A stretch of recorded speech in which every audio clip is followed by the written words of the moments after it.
caos no metrô de São Paulo afeta paulistanos. Aulas de inglês gratuitas na Universidade São Judas. Cruzeiros marítimos ganham espaço no Brasil. Aprenda a contribuir para o meio ambiente com a reciclagem. Agora, no Jornal da São Judas.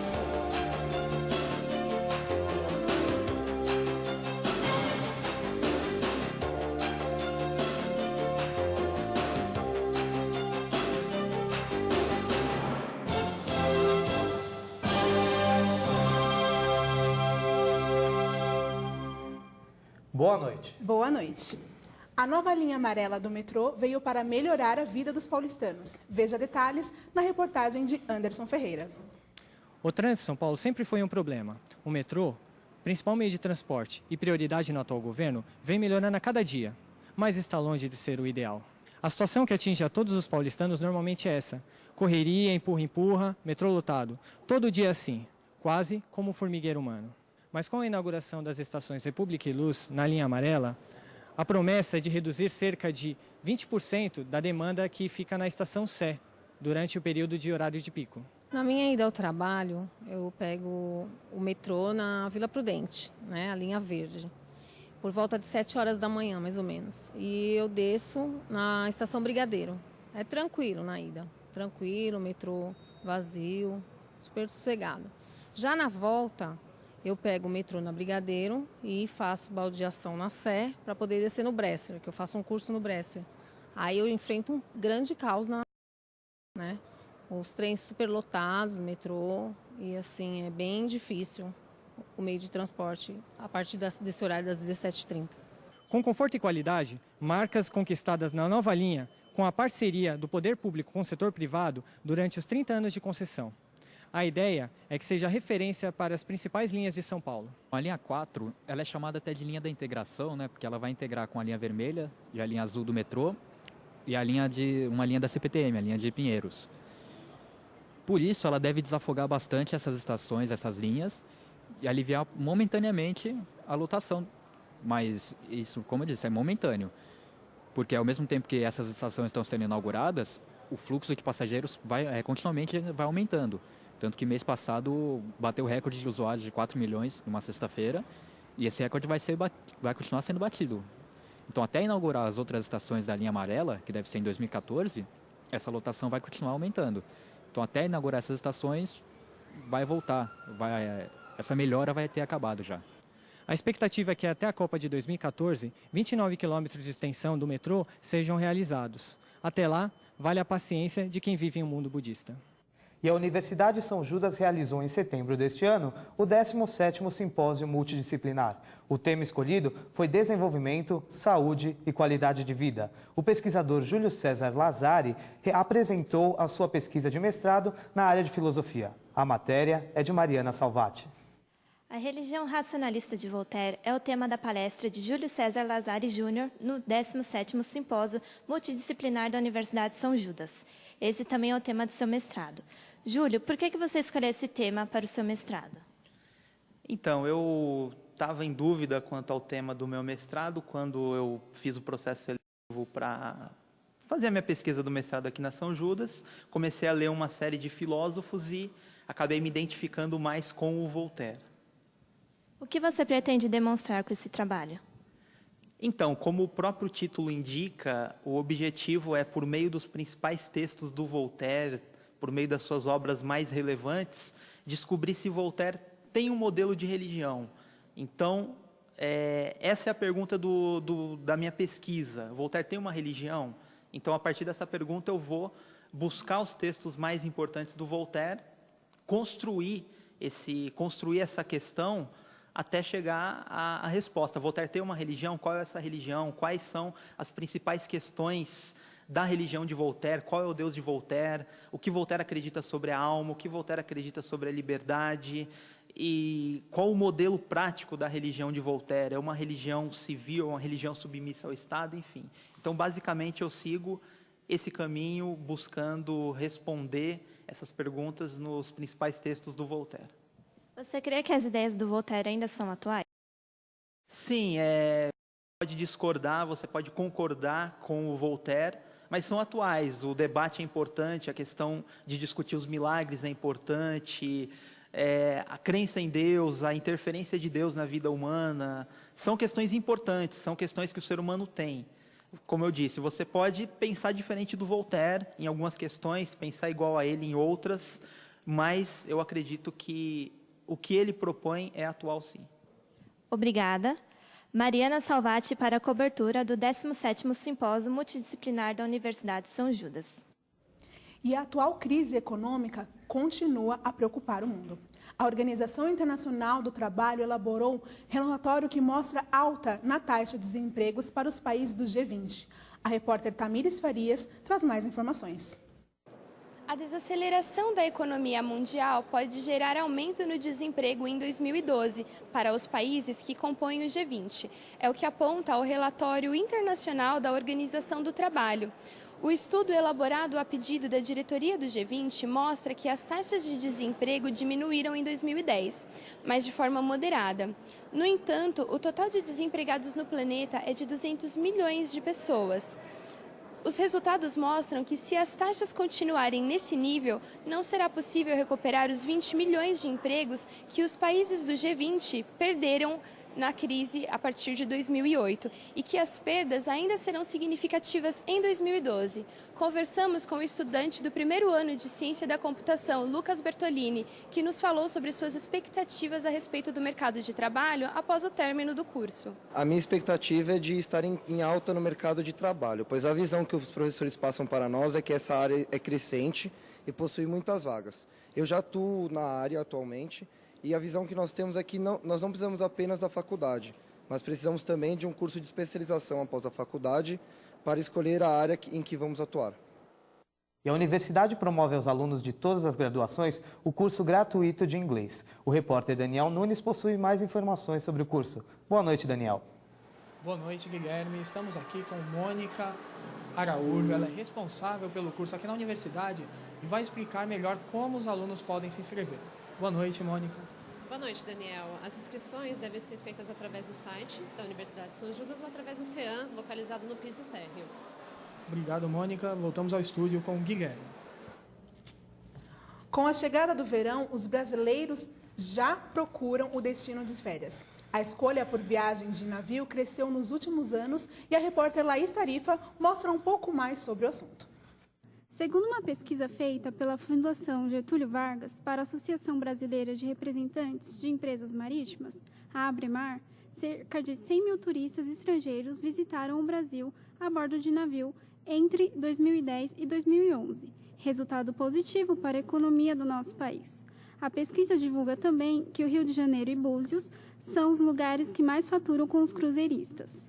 As atrações são variadas: academia, bares, festas, salão de beleza, cassinos. Tudo organizado pelos navios para que o viajante possa ter um passeio inesquecível. O público que procura por cruzeiros é variado: família com crianças, casais e grupos de amigos. Ultimamente, o brasileiro tem procurado muito por cruzeiro, principalmente agora com a queda do dólar, porque assim o custo-benefício do cruzeiro é bem apto para essas coisas. Eles, pelo lazer que o cruzeiro, que o navio em si oferece, então os brasileiros costumam, porque eles acham tudo num único lugar. Então é divertimento, é lazer, é relaxamento, tudo que eles procuram eles acham. Então agora com a queda do dólar está ajudando muito na venda de cruzeiros. Os cruzeiros brasileiros normalmente são mais animados, principalmente comparados com o da Europa. A própria tripulação conta que o brasileiro é sempre mais animado, sempre interage mais, inclusive com os tripulantes. Então aqui o brasileiro sempre tem um jeitinho especial, né, de tratar todo mundo. Já é possível agendar pelo site da companhia ou nas próprias agências de turismo o passaporte para o verão de 2012. Para mais informações, acesse o nosso site. E agora conversamos com o nosso comentarista de economia, Leopoldo Rosalino. Boa noite, Leopoldo. Boa noite, Guilherme. Boa noite, Angélica. Bom, como vocês acompanharam na reportagem, o mercado de cruzeiros é um dos mais beneficiados com a ascensão da classe C. Só para a gente entender um pouco mais, uma pesquisa do Instituto Data Popular mostrou que 43% das pessoas que adquirem esse tipo de viagem é da nova classe média. E aí, como isso se justifica? Para as famílias, o custo-benefício dessas viagens, que já incluem alimentação e entretenimento, vale muito mais do que outros tipos de passeio. E o aumento desse tipo de viagem impacta na criação de empregos? Com certeza, Guilherme. Mais pessoas viajando, mais pessoas atendendo nos navios. A temporada de contratações começa agora em novembro e vai até o final do ano. Para quem quiser trabalhar na temporada, que vai das festas até o carnaval. Obrigada pela presença, Leopoldo. E veja no próximo bloco. Sustentabilidade é debatido entre universitários. Desaceleração da economia mundial pode gerar um aumento no desemprego em 2012? O presidente da Confederação Brasileira de Futebol, Ricardo Teixeira, sai do cargo? A professora Leliane Rocha fala sobre a intolerância e discriminação. Daqui no Jornal da São Judas.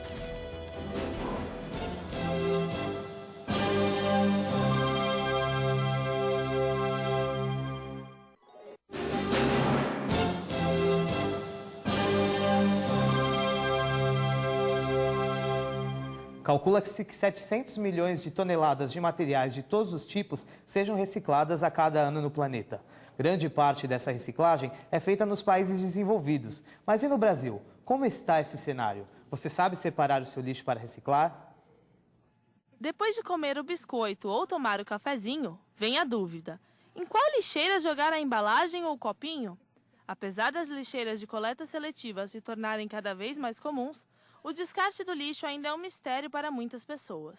Você acha fácil descartar o seu lixo ou você encontra alguma dificuldade? Alguns lixos são complicados a gente descartar. Um exemplo é o pacote de bolacha, né? Que eu não sei se ele é um plástico, ele tem plástico e ele tem uma embalagem metalizada. Eu não sei se eu jogo ela no plástico ou no metal. Menos de 14% do lixo no Brasil é reciclado ou reaproveitado, 5 vezes menos do que nos países desenvolvidos. No entanto, o país é campeão mundial na reciclagem de alumínio, com mais de 1 milhão de latinhas por hora, o que corresponde a quase 94% do total. Os números também são bons para papelão, com 77%, e garrafas PET, com 50%.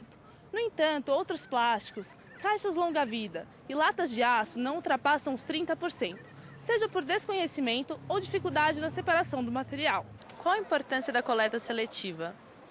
Hoje em dia, por os aterros não suportarem mais a quantidade de lixo acumulados, é necessário que as pessoas separem o tipo de material com os seus produtos para que não acumulem mais ainda nos aterros. E como que a pessoa pode identificar o lixo na hora de jogar?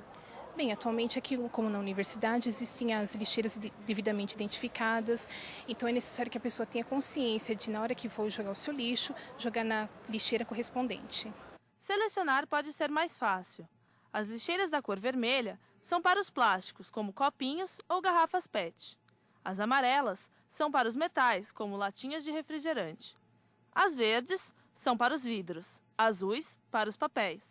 Já o lixo orgânico, como restos de alimentos, pode ser descartado nas lixeiras cinzas. Boa parte dos cidadãos brasileiros aprova uma coleta seletiva de lixo, mas não sabe ao certo como fazê-lo. Outro dia mesmo, estava no shopping fazendo compras para o Dia das Crianças, quando me deparei com uma cena curiosa. Uma mãe estava com a filha que não devia ter mais de 5 anos de idade, e a garotinha tinha na mão um pacote de picolé vazio e um guardanapo sujo. Já a mãe tinha nas mãos uma latinha de refrigerante, mas, ao tentar ensinar a filha como e onde se jogava cada produto, a mulher se enrolou toda e jogou todo o lixo em uma lixeira só. Falta conscientização por parte do público em geral, isso é fato, mas a divulgação do trabalho de coleta seletiva ainda é insuficiente. E enquanto isso, continuamos apenas no recolhimento de latinhas por um trocado a mais. E a população está mais empenhada em instalar regimes democráticos nos países dominados por ditadores.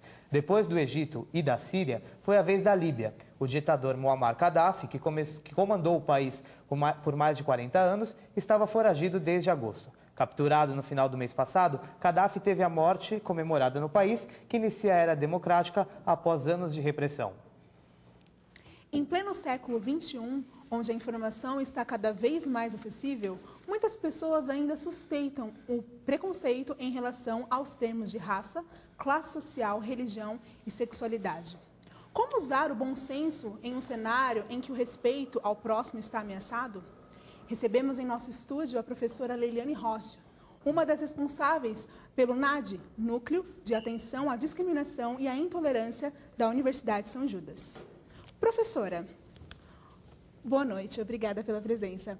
O que é o NAD? O NAD é um núcleo de atenção à discriminação e intolerância, onde a universidade busca trabalhar com projetos para a não discriminação, para que as pessoas aceitem o próximo, para que ela entenda o que tem de diferente no outro. E esses projetos incluem bullying, discriminação sexual e todos os tipos de discriminações. E, professor, existe interação entre os universitários e a comunidade para que não haja mais esse tipo de preconceito? A universidade trabalha com diversos projetos que faz parte do núcleo e esses projetos são direcionados à comunidade, os estagiários também acompanham e é essa interação universidade, estagiários e a comunidade. Tá, professora, mas qual a importância desse núcleo para a universidade hoje?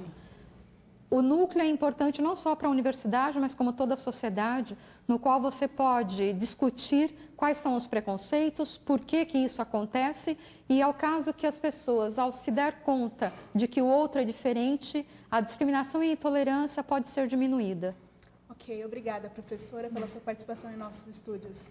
E o Rock in Rio voltou ao Brasil neste ano. Dos dias 23 de setembro a 2 de outubro, o Rio de Janeiro recebeu o festival que impressionou a população por sua estrutura e que contou com mais de 100 mil espectadores a cada noite. Estamos ao vivo com o repórter Renan Dias, que conversa com um dos espectadores do evento. Boa noite, Renan. Boa noite, Angélica.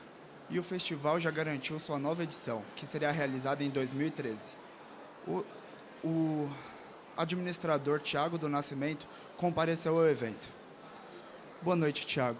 O que você achou do Rock in Rio deste ano? Boa noite. Eu acho que o evento conseguiu cumprir com as suas expectativas. Estamos esperando aí 2013 para que continue. Sem dúvida, foi um evento histórico. Obrigado, Tiago. Renan Dias, ao vivo, para o Jornal da São Judas. Obrigado, Renan. E o presidente da Confederação Brasileira de Futebol, Ricardo Teixeira, pode ser alvo de investigação do Ministério Público.